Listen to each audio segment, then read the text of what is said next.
Welcome to Changing Higher Ed, a podcast dedicated to helping higher education leaders improve their institutions. With your host, Dr. Drum McNaughton, CEO of The Change Leader, a consultancy that helps higher ed leaders holistically transform their institutions. Learn more at thechangeleader.com. And now, here's your host, Drum McNaughton. Thank you, David.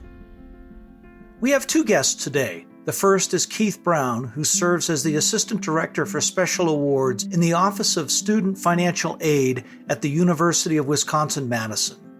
Keith supervises full-time team members, oversees the UW-Madison Scholarship Management System, and serves as the liaison to scholarship administrators across campus. Our second guest is Alania Cater.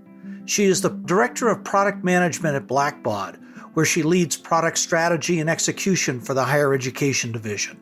Additionally, Alania manages the Award Management and Steward Management product teams, formerly Academic Works, as well as Blackbaud Education Management for higher education. Alania, Keith, welcome to the show. Thanks, Drum. Thank you. It's good to have you guys on board.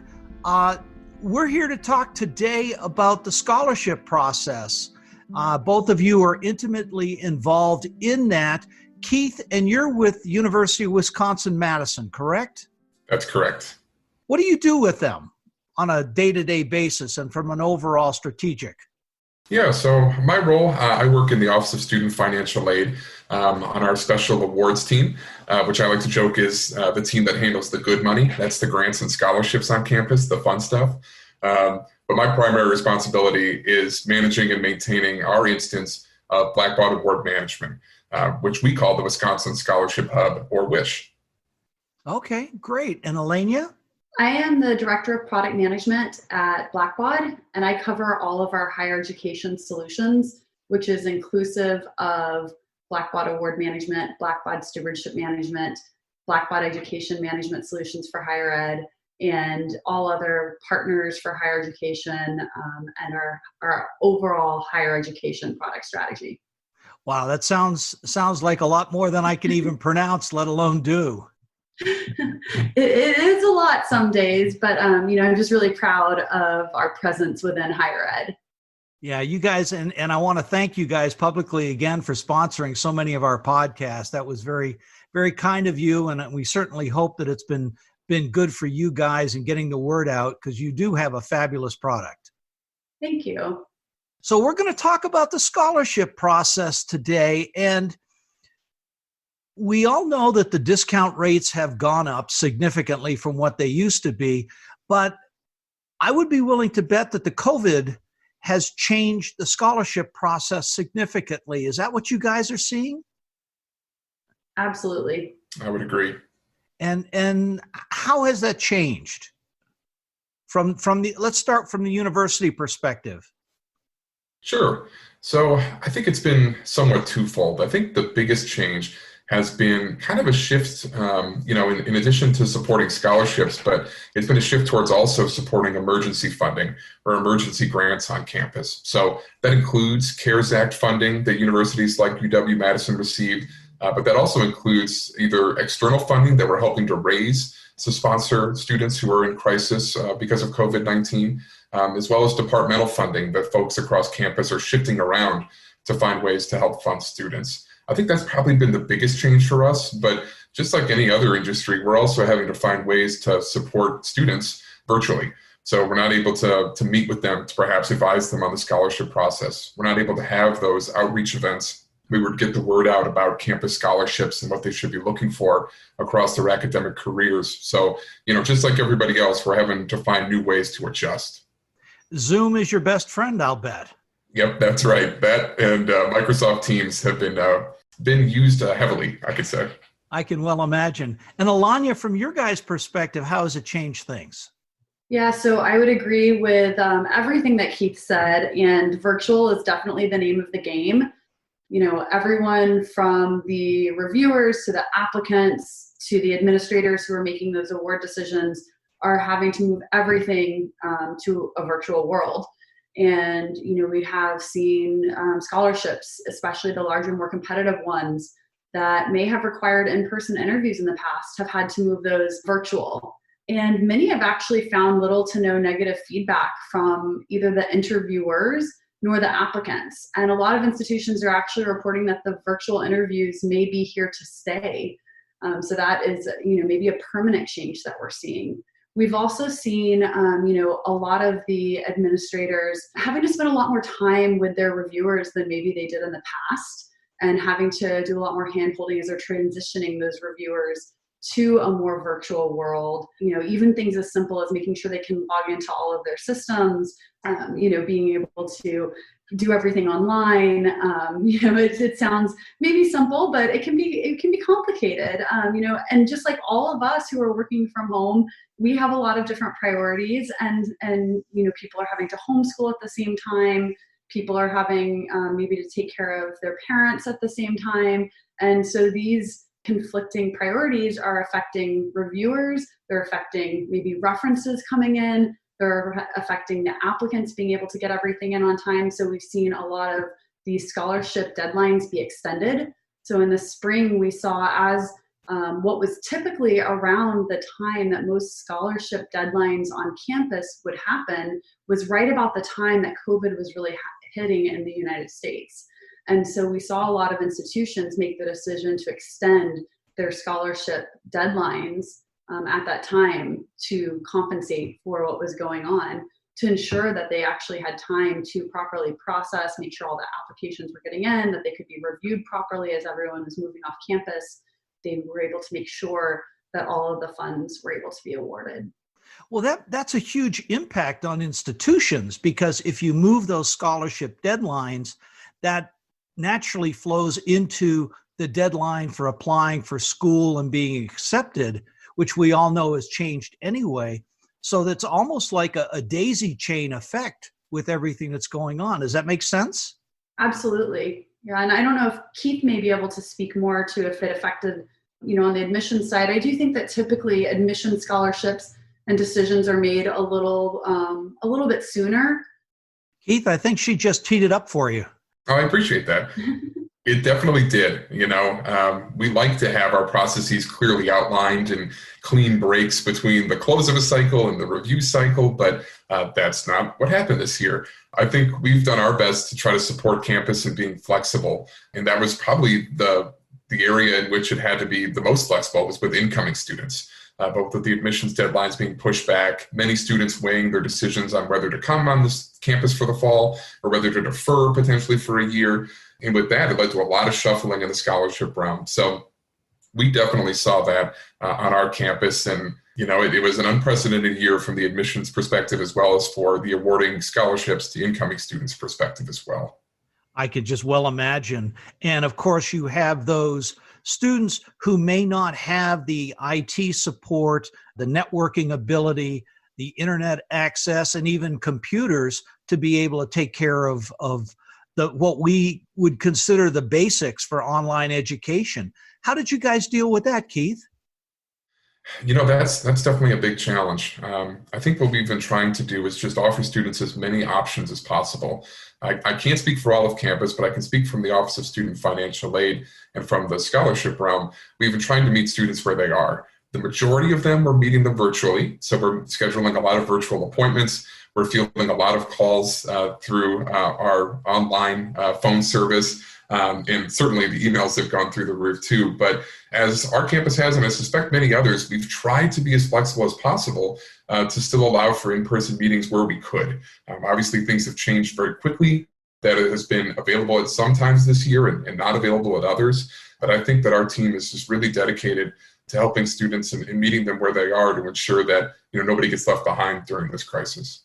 And that's so critical, because there are so many students out there who are in desperate need of financial aid, especially with the COVID crisis. Yes, absolutely. I mean, we've really seen a lot of that, both with our CARES Act awarding as well as just with the emergency funds that we're pulling together for them. You guys spoke a bit about changing processes and how some of those processes you think are going to stay as part of the norm going forward, i.e. online interviews and things like that. How difficult was it to change those processes? And do you see them staying as permanent processes going forward?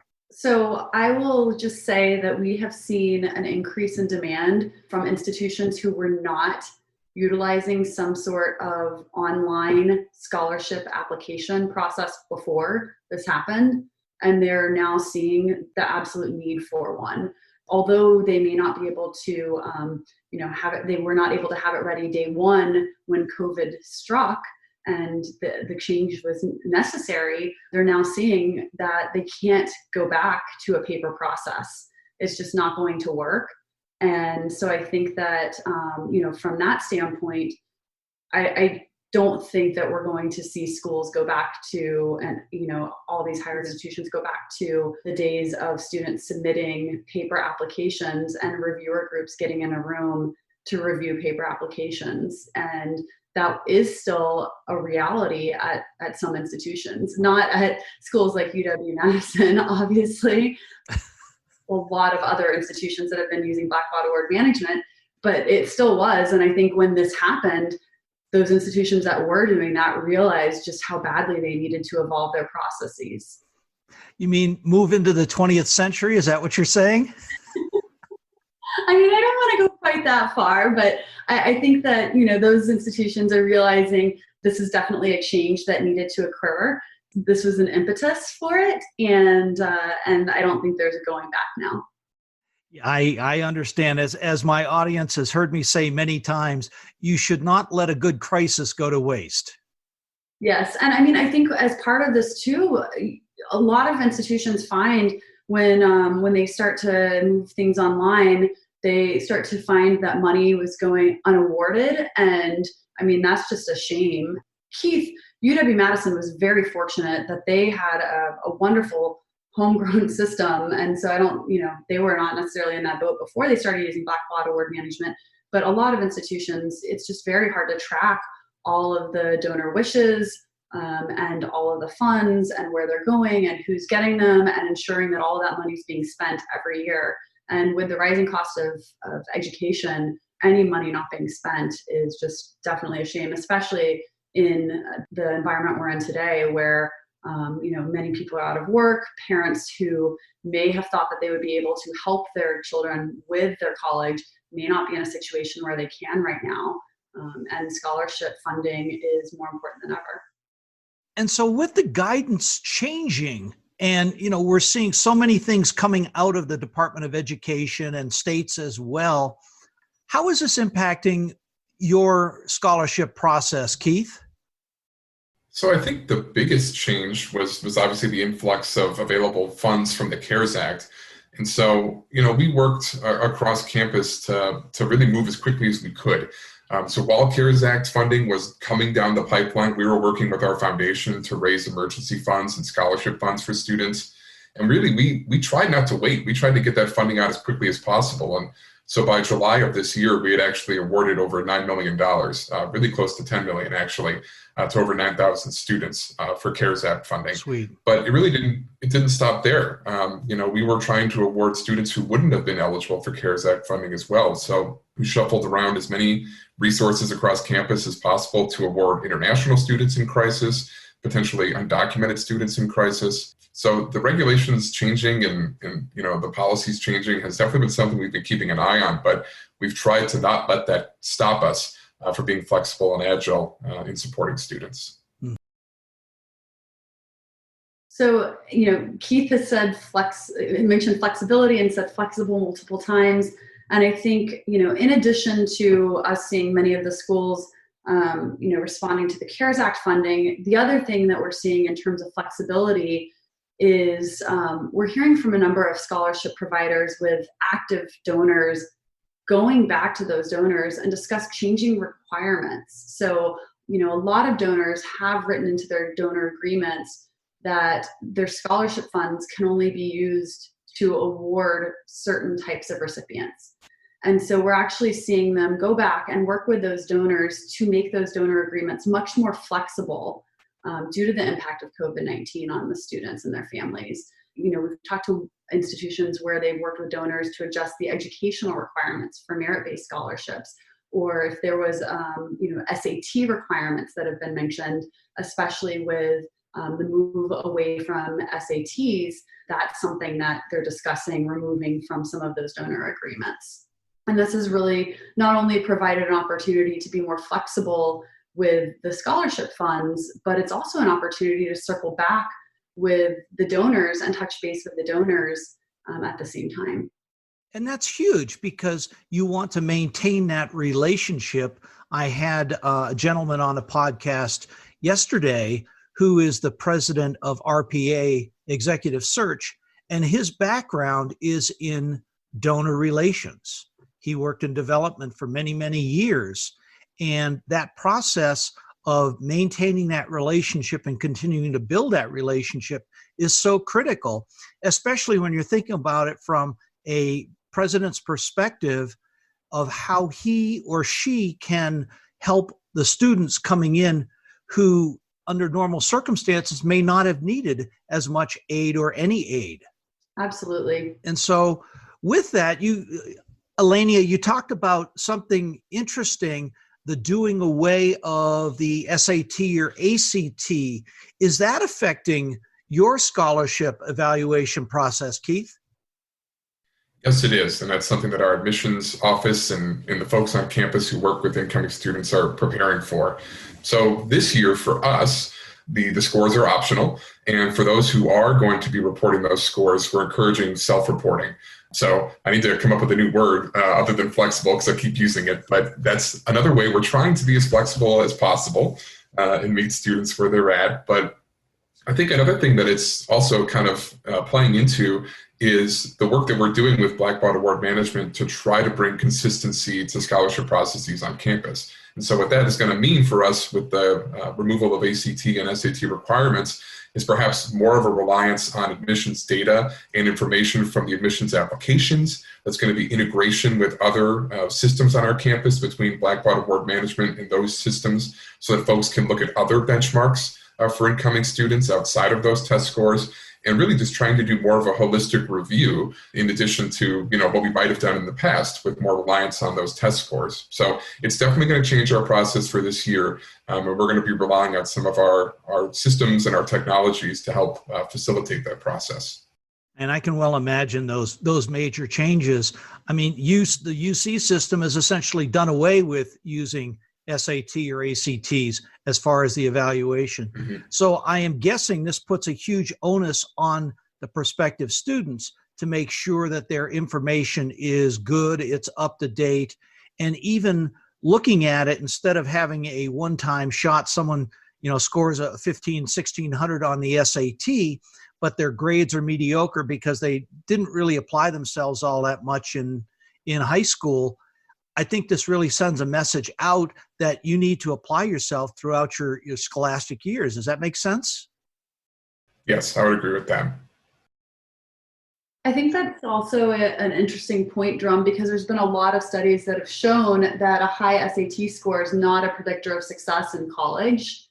And using that to admit students is not necessarily going to help institutions who are trying to actually graduate students from college.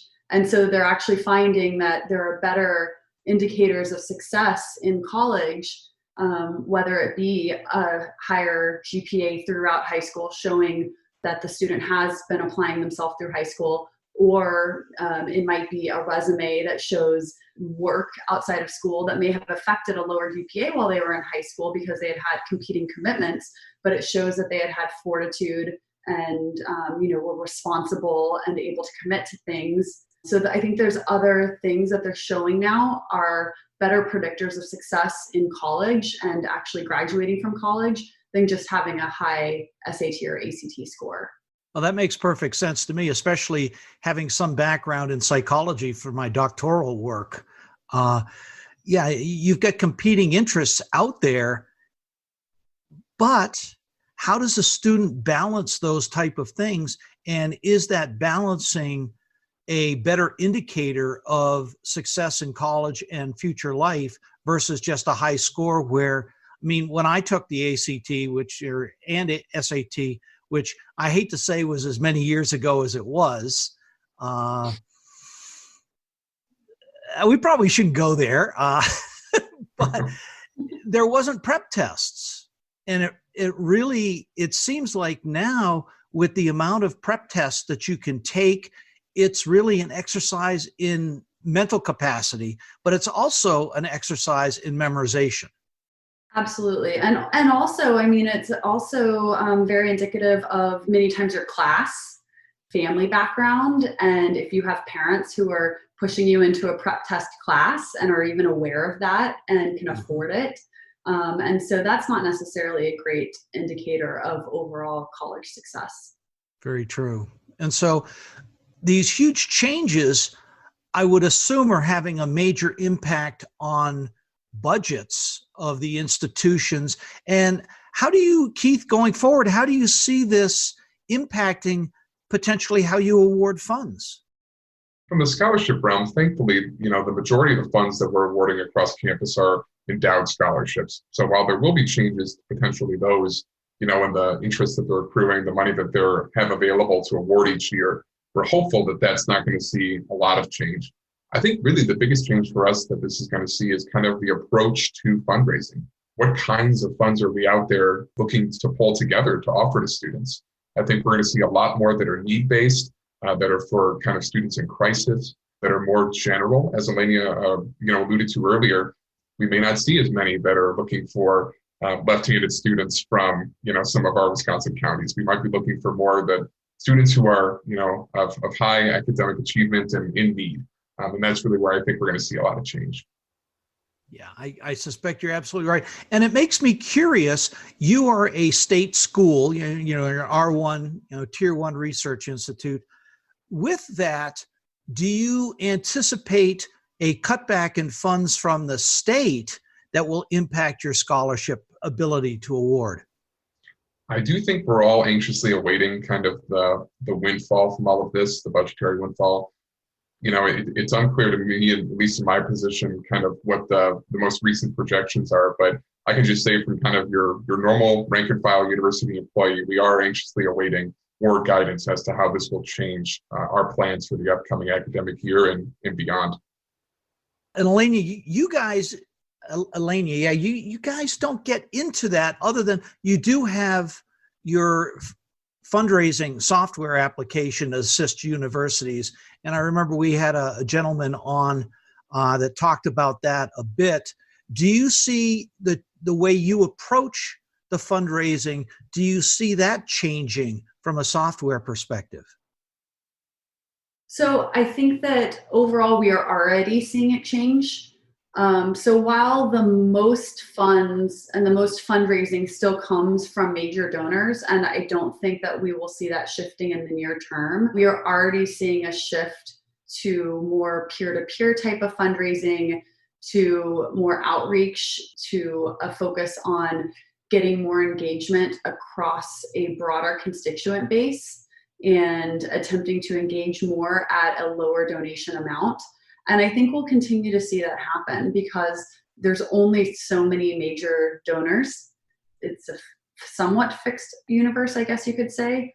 And so I think that you'll continue to see that shift happen to both peer-to-peer and an attempt to fundraise at, I don't want to quite call it a micro donation level, but a much smaller level than I think we've typically seen in higher education in the past, particularly when we're looking to fundraise around emergency funding and doing campaigns for students in need, which is typically very different than how we've seen fundraising in the past for things like endowed funds or the annual campaign. Makes perfect sense. And so coming up to the end of our time together, unfortunately, what are you doing specifically to get ready for fall term? I'm sorry, not fall term, for spring term. I'm in a time warp, I think. The COVID time warp.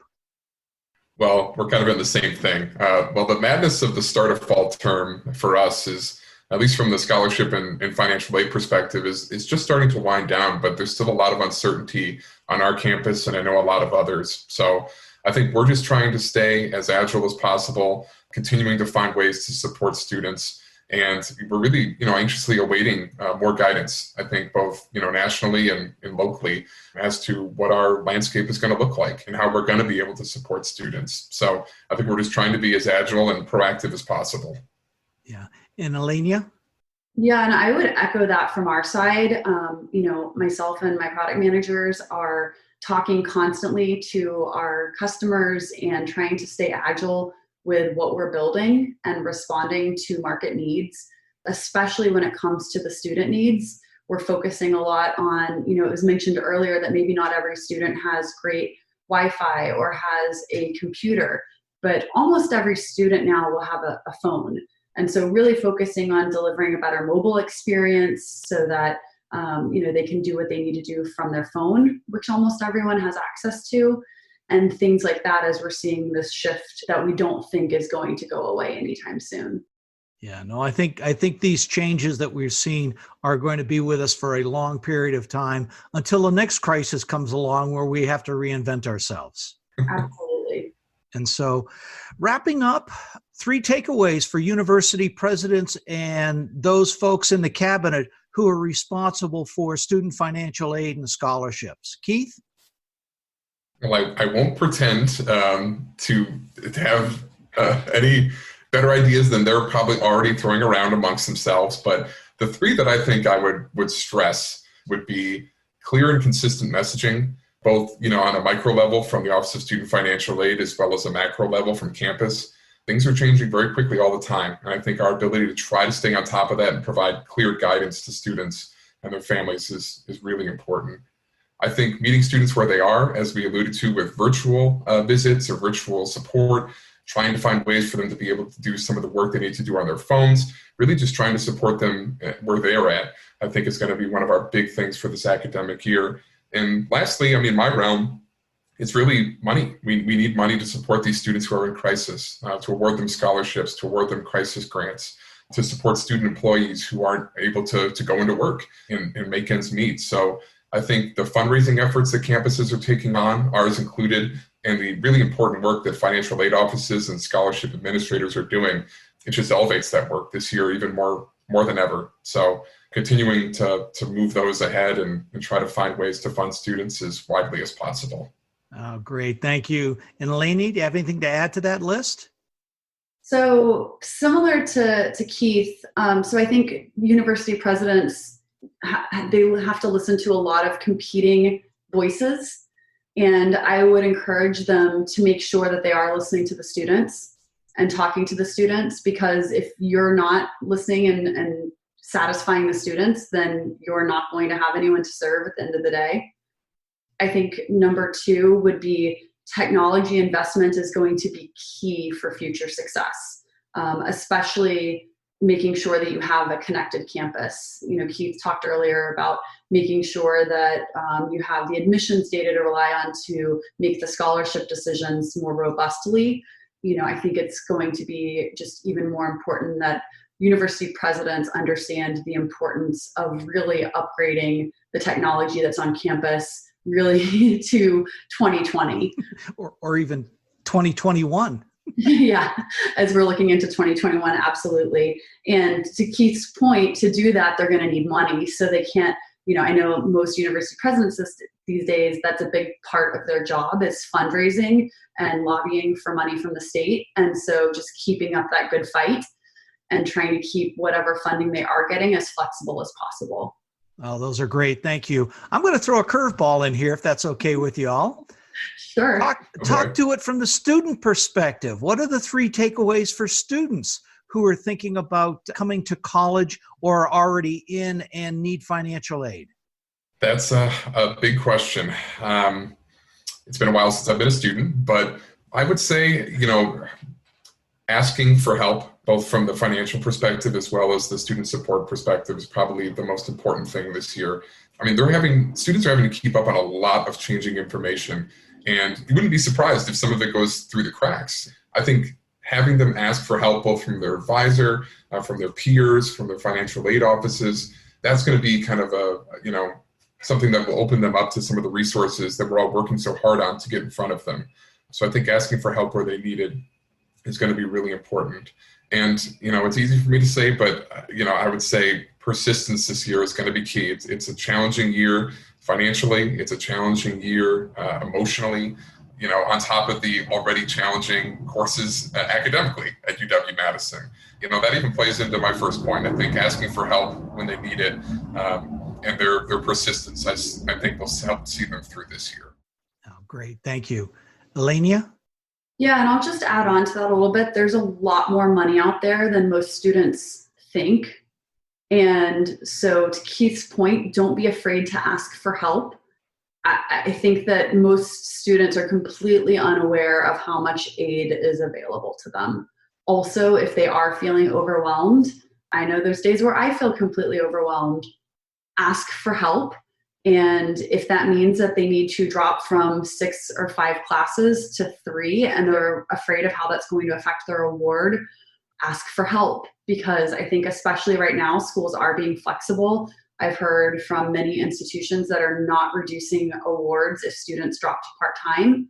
And I can't speak for every institution, but have those conversations. Don't be afraid to ask for help because these are unprecedented times and institutions are being flexible. Thank you. That's really great. I'm going to add one into the presidents need to come out of their ivory towers and get down on the front lines. I did a podcast a couple of months ago with Russell Lowry Hart, who's the president of Amarillo College. And when this thing first broke, he was out there. And of course, if you've ever met Russell, he is a big man, beard, mustache, the whole 9 yards. And he had his mask on, so you couldn't really tell who he was. He was out there taking people's temperatures, directing them right there on the front lines. And when students found out he was actually out there, oh my gosh, it was just amazing, the reactions that he had from students, from faculty, from staff. Presidents, get out there, be seen, and do your part. We all know how challenging it is, but maintain that relationship with your students, your faculty, and staff as best you can. It's so critical in these times. We're at the end of our time. Just very, very briefly, Alania, Keith, what's next for you guys? What's next for Blackbaud, UW-Madison, or yourselves personally? For us, we're going to see what's coming down the pipeline. We're going to continue to try to support students in the best way we can, as creatively as we can. And, I'm hopeful that this year, with all its challenges, we will still emerge with a lot of successes, student successes and, academic successes that we'll be able to point to. So trying to meet the challenge of this year, that's for sure. And Alania? Yeah, we have a packed roadmap, but we're trying to make sure that we remain agile and respond to customer needs despite that packed roadmap. We have BBCon coming up, which is our big conference, which is coming up in just a few weeks. It's going to be all virtual this year, which is very exciting. And personally, I am hoping to get a vacation at some point soon. So I haven't really taken my usual vacation this year, which I think is probably true for many people. And I am really hoping to get one before the end of the year. Well, I certainly hope you do. We had to cancel ours going to Hawaii this year, which is our usual getaway. But I certainly hope you get a chance to get on that. Thank you. Well, Alania and Keith, thank you so much for being on the show. It was a great conversation, and I hope we stay in touch. Thank you so much. Thank you. Thanks for listening this week, and a special thank you to this week's special guests, Keith Brown of the University of Wisconsin-Madison and Alania Cater from Blackbaud, and for their sharing their thoughts on how the process of granting student scholarships and aid has changed as a result of COVID. Our next guest is Russ Poulin, Executive Director of WCET, the Western Interstate Commission for Higher Education's Center for Education Technology. Russ has a long history in distance and online education, including having represented the online community in the recent negotiated rulemaking process. And he'll be joining us to discuss the recent implementation of the new distance education rules. Changing Higher Ed is a production of The Change Leader, a consultancy committed to transforming higher ed institutions. Find more information about this topic, along with show notes on this episode at changinghighered.com. If you've enjoyed this podcast, please subscribe to the show, and we would also value your honest rating and review. Email any questions, comments, or recommendations for topics or guests to podcast@changinghighered.com. Changing Higher Ed is produced and hosted by Dr. Drum McNaughton, post-production by David L. White.